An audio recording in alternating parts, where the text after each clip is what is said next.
Mango ice cream बनवली, तेही घरच्या उपलब्ध साहित्यामध्ये। समोर बघून तुम्हाला असं वाटत असेल की ही विकतची अमूलची मँगो आईस्क्रीम आहे, पण नाही, ही आईस्क्रीम आपण घरीच बनवलेली आहे। तर काय करायचं, इथे व्हिपिंग क्रीम घेतलेली आहे मी 1 वाटी, कंडेन्स मिल्क घेतलेला आहे आणि 4 आंबे घेतलेले होते। 2 आंबे चांगले पिकलेले होते, तर 2 आंबे मीडियम पिकलेले होते। आता ही जी 1 वाटी आपण क्रीम घेतलेली होती ती एका बाउलमध्ये काढून घ्यायची आणि त्यामध्ये 2 चमचे आपल्याला कंडेन्स मिल्क घालायचं आहे। जर तुमच्याकडे कंडेन्स मिल्क नसेल तर तुम्ही साखर सुद्धा घालू शकतात आणि जर असेल तर ते कंडेन्स मिल्क आपल्याला यामध्ये घालून घ्यायचं आहे।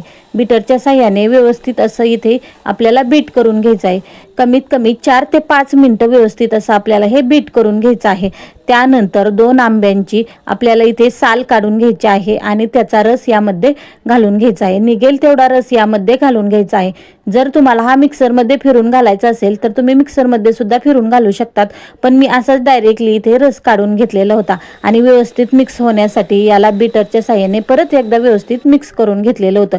नंतर जे 2 आंबे आपले मीडियम पिकलेले होते तर ते काढून घेतले आणि त्याच्यातला थोडासा अर्धा तुकडा काढून घेऊन असे छोटे छोटे आपल्याला तुकडे काढून घ्यायचे आहेत आणि ते व्यवस्थित असं चमच्याच्या साहाय्याने आतमध्ये आपल्याला क्रीम मध्ये टाकून घ्यायचे आहेत।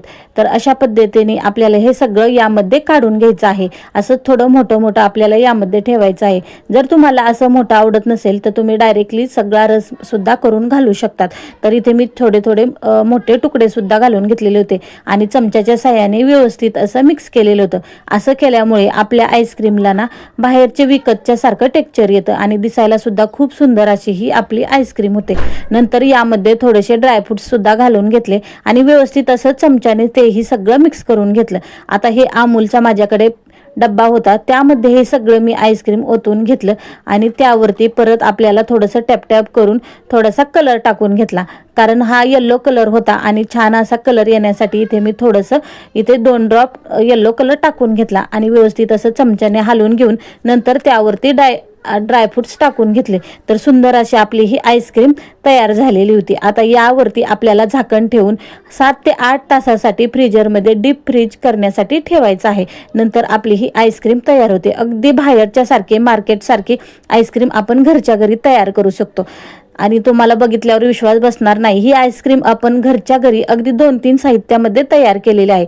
जर रेसिपी आवडली असेल तर रेसिपीला लाईक आणि चॅनलला सबस्क्राईब नक्की करा। भेटूया अशाच एका नवीन रेसिपीसह, तोपर्यंत सर्वांना बाय। श्री स्वामी समर्थ।